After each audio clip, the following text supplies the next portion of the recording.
right, boys, a big night a couple nights ago for the Wolves, a huge comeback against the number one seeded Oklahoma City Thunder. But the bigger question as the season continues to wind down and get to the important bits of the season is how the Wolves will bring back in the injured Donte, DiVincenzo, and Julius Randle, who, according to reports, are on the verge of returning maybe this week at some point. Nolan, you're at all the Wolves games for us in the Twin Cities. So let's get your opinion on this. What does this rotation look like with the emergence of some of these younger stars that the Wolves have had on the roster over the past couple weeks? What does this rotation look like once Julius Randle and Donte DiVincenzo return to the lineup? Yeah, I think it'll be pretty interesting to kind of see exactly how it all plays out. But you've definitely seen a lot of the young guys step up and play really well. Jaylen Clark, Terrence Shannon Jr. in particular. Rob Dillingham's had a much larger role during this whole stretch with those guys out. Seen like Garza coming in and getting minutes, especially with Rudy out. So you've seen a little bit of everybody. I think one thing is clear for sure is Jaylen Clark is definitely not going anywhere. He's going to be in this rotation, probably as that ninth man that was sparing minutes kind of before Donte and Julius went down. But I think that'll be a more consistent role built out for Jaylen Clark. And then I think you can probably look at expanding this to like a full 10-man rotation with what you've been getting from somebody like Terrence Shannon Jr. And Rob, he's kind of struggled, but he really played well, especially down the stretch in that OKC game. And he's really the only other point guard on the roster besides Mike Conley. So I think you might see a couple different guys maybe slide into that 10th man role too. I think you're not really going to see much of Garza once you get all the bigs back because he just kind of had to be there out of necessity. They needed some size. It doesn't seem like Minot's going to be getting any minutes here coming up soon, but I think Shannon has shown enough to that he can play as a rotation player in the NBA. Clark has shown that he might be one of the best perimeter defenders in the NBA. It's small sample size right now, but he's been phenomenal. The way he's been able to guard SGA, even in that game, SGA had a chance at a game winner, but Clark was right on him and he missed it. So he for sure is going to be around, I think, like playoff rotation even, but how the rest of it plays out will be kind of interesting as far as like the starting lineup goes, whether it'll be Nas staying there or will Randle come back? Will Donte come back in the starting lineup or Mike? And then how do they do that too? Is like probably makes sense to bring those guys in off the bench, maybe play them like smaller minutes initially and then kind of build up and see where it goes. But how that all plays out over the next, however many stretch of games here in March will be a lot of fun to watch, and it'll be interesting. Yeah, and the next game Thursday night in Los Angeles against the Lakers could be a first round playoff preview. I mean, there's a chance the Lakers are the 4th seed. There's a chance the Timberwolves are the 5 seed. This could really be something that we're looking forward to a couple of months from now, and a dynamic matchup. We just had the Mavericks-Lakers big matchup, and you have guys like Bill Simmons saying it's already the best rivalry in the NBA, and it's so stupid to me because Minnesota just played Oklahoma City 3 times in the span of like 4 regular season games, and they were all amazing games for the most part, and Minnesota and OKC are now going into the second year together as 2 of the top teams in the West. It's a tremendous rivalry. You have a cousin rivalry with Nickeil Alexander-Walker and Shai Gilgeous-Alexander. And I know I'm going down a completely different path here, but my point is both teams, Lakers, Minnesota, are now in this process of trying to figure out what their best rosters and rotations look like. And the 2 guys I'm looking at for the Timberwolves, once everybody is back and healthy, and by the way, we still don't know if Rudy Gobert's lower back spasms are going to be a problem going forward, right? Like those things can last weeks at a time. He's missed the last 3 games. He's only played 7 games since February 1st. Same goes with Mike Conley and the injuries he's had. 7 games since February 1st. Are these guys going to be there on a regular basis? And that would change the rotation significantly. Rudy's presence is so big because without him, Minnesota's chosen to go pretty small the last couple of games, kind of a Celtics-like vibe. And I really like how it's turned out. Is Chris Finch going to trust Jaylen Clark, Terrence Shannon Jr., Rob Dillingham, and a smaller lineup late in the season or in the playoffs? I mean, Nolan, you've watched it up close in person at all these home games for the Timberwolves the last 2 seasons, and he doesn't seem like the kind of guy, no matter how well some players are playing when they're presented opportunities, that he's not going to continue to give those opportunities until they have a year or 2 or 3 under their belts. So it'll be interesting to watch it all develop here over the next couple of weeks and months. But Naz Reid, Julius Randle, that starting lineup question is legit. I don't know how you can take Naz Reid out of the starting lineup. Since Julius got hurt, did Julius go down January 31st? It was January 30th. It was like right at the end of January. And then, So Naz has started all the games in February. He's averaging 20 and 9. Yeah, 20.3 points, 45% field goal percentage. His 3-point percentage is actually a little down because his volume is so high, which is, a little bit of concern, but he still hits a lot of clutch big shots. He's averaging 8 triples a game in February, attempts anyway, and he's shooting 34.5% from 3. I think he was over 40% for the season before that. So a little bit of a down spiral there. But, I mean, the rebounding and the scoring, Julius Randle's not rebounding, or he wasn't rebounding the way Naz Reid was. So that's a difficult conversation to have. And then Mike Conley, the same conversation has to be had, because when you have Jaylen Clark and Terrence Shannon and Nickeil Alexander-Walker and Donte DiVincenzo and Anthony Edwards and even Rob Dillingham, I mean, Mike Conley's had a bad season. Nobody's going to deny that. I don't even think you could ask him and he would deny it. He would probably say, yeah, it's not my best and my legs are old. My floater's not going in. My 3-point shot is not as good as it was last year. So is he looking at a reduction of something like 15 to 20 minutes per game? That's what I'm going to be watching for. And if that's the case, 30, 35 minutes a game for Donte DiVincenzo in the starting lineup, and then, spreading things out from there. And maybe Dillingham doesn't get a sniff of action. But these are going to be interesting rotations that we're going to have to figure out over the next couple of months. And it's really pretty sad, because this team was going on all cylinders right before DiVincenzo and Julius Randle got hurt, and now the Gobert thing.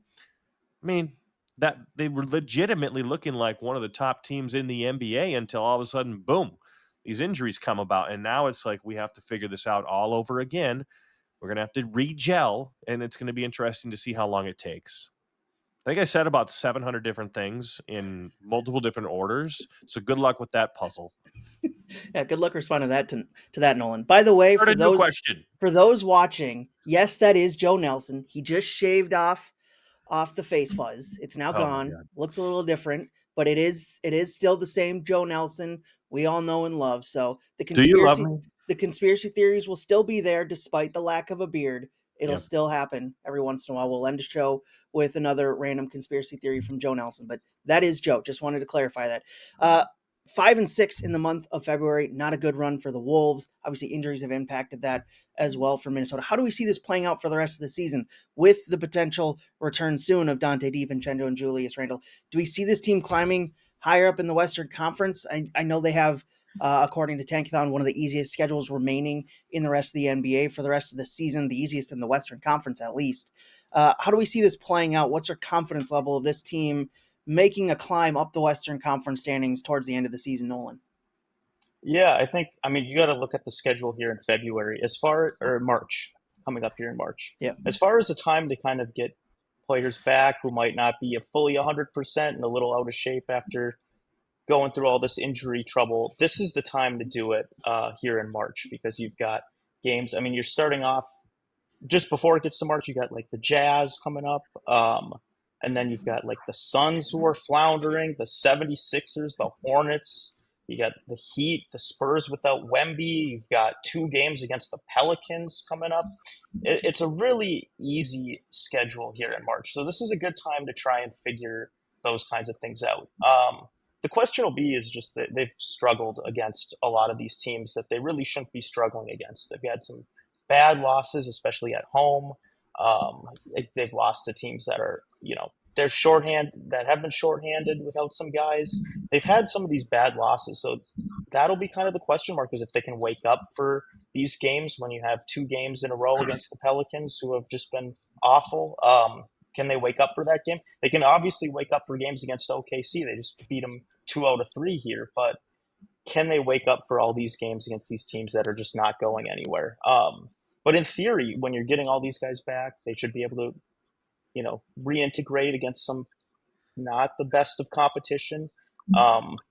And they really should be able to rattle off a lot of wins here in March, and they should be able to move up the Western Conference standings by doing that. They've played all their toughest games. Really, they've gotten through the stretch. That's a huge win the other night against OKC to get it through that Houston OKC Lakers stretch and not go winless here. That's a big win. So I think if they can kind of carry that in and just wake up for these teams that they're supposed to beat and beat them, this team they could rattle off a 10-game winning streak here in March if they can just handle their business. Easily. I mean, they're 5-6 in February, and they have not been healthy. And if you look at those losses, you lose by 2 points to the Wizards, you lose by 2 points to the Kings, you lose by 2 points to the Bucks, you lose by 6 in a close one at Houston right after the All-Star break. Those games, I think all 4 of those, if the Timberwolves are healthy, they win all 4 of them. You can debate the game the other night in Minneapolis against OKC. Minnesota healthy, I think, is better than OKC, so maybe that's 5 wins that were actually losses. The Cavs game, they got their ass kicked in that one, so I'm not going to say they were going to win that. But let's say they were 4-2 in those 6 losses they've had this month. Well, they'd be 9-2 this month overall then, and their record would be 36-23. And if you look at the standings, and if you take that Rockets game into account, they would be 4th or 5th in the West right now. Injuries have slowed their development and slowed their rise up the Western Conference standings. It really is as simple as that. And the fact that we can sit here and complain about those losses when they weren't healthy and down 2 or 3 or even 4 starters in some of those occasions, that's pretty impressive. And it speaks to the depth that I've talked about all season long. We all agree, great depth. These guys are shining when they're getting their opportunities. It hasn't resulted in clutch time performances. That has to improve. No question about it. Minnesota is one of the worst clutch time teams in the NBA. But when healthy, they were on the right track. And if they were 36-23 right now, the conversation and tone about where they're headed and their potential would be entirely different. And the national narrative would be much different as well. I think everybody's starting to catch on, though, that once this team is healthy, they're easily one of the 3 most difficult teams to beat in the Western Conference. Right there with OKC, Memphis, Denver. People may be starting to buy into the Lakers. They're playing pretty well. And then you also have to watch out for Jimmy Butler, Steph Curry, and the Warriors because it seems like they've wasted no time in gelling as well. So, but if healthy, the conversation would be entirely different than a 5-6 record in February. I think they'd be more like 9-2 and soaring up the Western Conference standings. So I'm really, really optimistic about where this team's going to go in March when they're healthy. Come playoff season, is this a team that you think can return to the Western Conference Finals? Because obviously with where they're at, the trajectory that they were on as of last season, you don't want to really take a step back. But the Cat trade, bringing in Julius Randle, didn't hit off right away. Kind of seems like they were going to take a step back there earlier on this season. The recent poor run of form in February changed the narrative as well. Is this a team now with these guys returning that you think can continue on that trajectory where they're at? Maybe not get to the finals. Maybe they can. I don't know. Can they return to the Western Conference Finals this season when we get to the playoffs, Nolan? I think there's a path. I think this team is a lot better than their record would show. I think you had to spend the first half of the season really just trying to acclimate to this new roster construction with Donte and Julius. And then finally, once you're hitting your stride with that, then they both get hurt. And then you're playing down 2 starters. Rudy's been out. Mike's missed games with his finger injury. So you've just had kind of one thing after another. Ant missed a game, the Wizards game that they lost. So you've just been kind of trying to just get through with all these injuries. And that's right after you just kind of figured things out. So I think this team is a lot better than their record would show, especially that they've been able to tread water without these guys. And you've seen some of these younger players like Terrence Shannon Jr. and Jaylen Clark step up now and show that they can play meaningful minutes on a night-to-night basis too. So I think there's a path. I think there are teams that are better. I don't think you can really argue like the Wolves are better than the Nuggets or OKC right now, even though they did just beat them a couple times. I think OKC 7-game series, I'm not sure if you're going to be able to do that. I'm not sure if you're going to be able to beat Denver in a 7-game series, but I'm not sure they can't either. So I think there are teams that I think are probably ahead of the Wolves right now, but I do think there's a path, and I think a hot March, and this team could be one of the hottest teams going into the playoffs. I'm sorry, but Denver's not legit. I mean, they're 38-20. They're third in the West, tied second in the West with Memphis, actually. They have But Jokic. I mean, I could go 9-1 in the last 10 playing these teams. They played Philly, Charlotte, New Orleans twice. Orlando's not healthy. Went to Phoenix. Phoenix is a mess. Portland twice. Portland's spirited run is dead. Charlotte, come on, man. LaMelo and LaGello and all these guys, they're LiAngelo, whatever the Lillos are. Those guys, they're not good. They lost to the Lakers by 23, and they beat a good Indiana team earlier this week. I mean, I'd go 9-1 in those games. Hell, half the teams in the NBA would go 9-1 in those games and pad their record. The Timberwolves dominate and own the Denver Nuggets. The Timberwolves are in the Denver Nuggets' heads. The Timberwolves are in the Oklahoma City Thunder's heads. The only team that they're not in the heads of right now are the Memphis Grizzlies. They're in the Rockets' heads. They're going to be in the Lakers' heads. Nobody on that Lakers team is going to be able to slow down a healthy Minnesota team. And Minnesota's going to defend like hell. Nolan, you were chatting with me in Slack earlier today, and you're like, isn't it crazy how Jaylen Clark is suddenly the best perimeter defender on the Timberwolves roster? And that's with guys like Nickeil Alexander-Walker, Jaden McDaniels, and Anthony Edwards. That's freaking insane. So I think everybody's really underestimating how good the Timberwolves are because we're surface level humans, right? We're just surface level stupid people. And we look at the standings and we're like, well, they're seventh in the West. They're going to be in the play-in. Well, you got to look a little bit deeper there, my friend. It's a lot more dangerous than 32-26 would indicate. So this team definitely has a path to the NBA Finals. In fact, I think it might be an easier path to the NBA Finals than it was a season ago. The Wolves have so much depth. They are so freaking dangerous. Look what just happened to OKC. And OKC's not going to get this soft-ass whistle for Shai Gilgeous-Alexander that he gets every single day in the regular season. That doesn't happen in the playoffs. Joe, you just got called for a foul on Shai, by the way. Yeah, I know. He's going to the stripe right now. Yeah. I mean, come on. The dude attempted 39 free throws in 3 games or 41 or whatever it was against the Timberwolves. It's stupid. I was trying to do a story on how many free throws in a 3-game stretch is the most for Shai this season. And I didn't even have to look back very far, and he blew away the 3 games against Minnesota like 4 games before that during a little stretch where he attempted like 50 free throws in 3 games. It's dumb. And, OKC's tough, no doubt about it. They're dangerous. They have depth. They got skill. They can defend. But Minnesota's better, man. And like we've talked about, you got to take your lumps. OKC's still got to take more lumps than they've taken in the postseason. Minnesota has taken the lumps. They took the step last year, and this is the year they could take a bigger step and go to the NBA Finals. So the path is there, and they are much better than most people are giving them credit for. I like it. I like the passion, the fire here. I'm angry.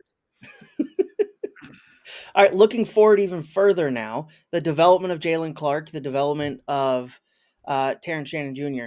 How does this change and impact the Wolves' offseason plans? Because you're looking at the contracts that are coming up. Nickeil Alexander-Walker out of a contract this offseason. Does he return? Is he coming back? Naz Reid's on a player option that he's probably not going to take, and the Wolves will have to re-sign him, find a way to re-sign him and give him a bigger raise. What's this offseason look like for the Wolves now with the development of these young guys like Jaylen Clark and Terrence Shannon Jr.?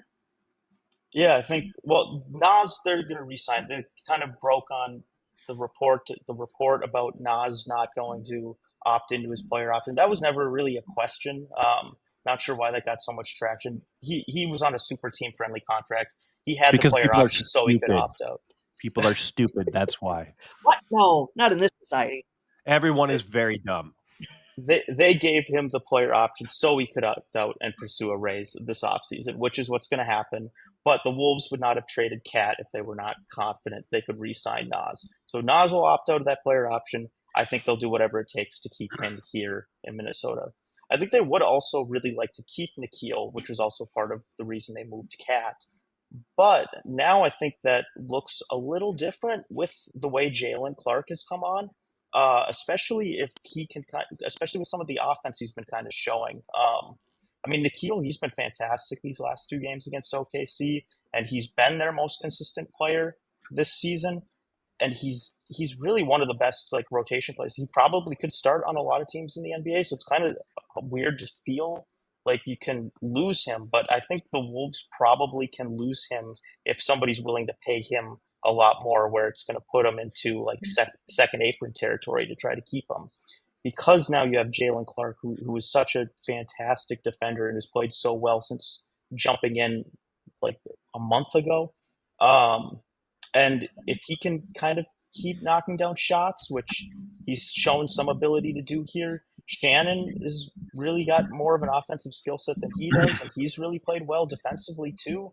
With those two guys who you can probably both have in the rotation, give them meaningful minutes, I think that there is a world where you are okay with Nikhil going somewhere else, finding a new team. And Nikhil can probably get a pretty nice contract somewhere else too, because he is just kind of the player team's value in the NBA right now as a 3-and-D kind of guy, and especially with how consistent he's been. So I think they'd like to keep him, but I think if he's going to be able to demand a pretty significant contract, I don't think the Wolves will try to bend over backwards to do it when you've got these young guys waiting in the wings here. Yeah, it's going to be interesting next year. I think every domino is going to fall after the Kevin Durant domino starts things. And I'm of the belief that Minnesota is going to attack this offseason with Kevin Durant as their prized possession, right? And that's going to mean pretty significant roster change for Minnesota. If you get Durant and his contract doesn't change, you don't restructure it or extend him to a 2-year deal to save some money next year, that's $54 million on the books. Ant's going to make $45 million. Right there, you're at was that 99? Yeah, good math. Close to $100 million. Gobert is due for a $35 million cap hit next season. That's $135 million, and you're all of a sudden treading water with Jaden McDaniels set to make 25, Naz Reid likely getting a raise, Donte DiVincenzo on a really team-friendly $12 million next season. Mike Conley's dead in that scenario. Rob Dillingham might be traded in that scenario. And then you've got your cheaper player contracts like Terrence Shannon Jr. and Jaylen Clark and all these young guys. But I just don't see a scenario where Nikhil Alexander-Walker fits if that Kevin Durant thing is the first domino. I mean, Jake Fisher from Yahoo Sports, and he was reporting in the Mark Stein Substack I was reading. Good Substack, by the way. Definitely subscribe, support journalism. $20 million a year for Na that some anonymous execs think he's going to get. He's worth it. I mean, the 3-and-D capabilities, 3 years in a row, shooting over 40% from deep. He's going to get paid. Minnesota, if they want to go get Kevin Durant and retain Naz Reid, it probably means Julius Randle in his $31 million deal, even if he opts in, he's getting traded. It probably means Jaden McDaniels is getting traded. And it probably means Conley's gone and maybe Rob Dillingham is gone. So there's maybe not Dillingham. I think they really like his future, as I think aloud here. But there's going to be significant roster change and turnover. I don't think Terrence Shannon and Jaylen Clark are going anywhere. I think the Wolves are really high on those guys. They seem like home run draft picks. But guys like Josh Minott, Leonard Miller, who was in the Rising Stars tournament during the All-Star break for the second time in 3 years, he could be gone. He's got some value on the open market as well in terms of trades. But yeah, I mean, there's going to be a lot of things that change, and there's absolutely no way you're bringing back Naz and Na if Kevin Durant is on this roster. It's impossible. Yeah, for sure. I mean, it's certainly going to be exciting to see what this team does over the next couple months in the season. And then you got the offseason, which is always one of the highlights for NBA fans, and looking forward to you guys covering it all over on Timberwolves on SI. Also go read their work at Vikings, Twins, and Gophers on SI as well, covering it all across Minnesota sports. Be sure to hit the subscribe on the YouTube channel. It does help us get found. Also notifies you every time we post a new video here. And we'll talk to you tomorrow with another topic across Minnesota sports. Talk to you then, Minnesota sports fans.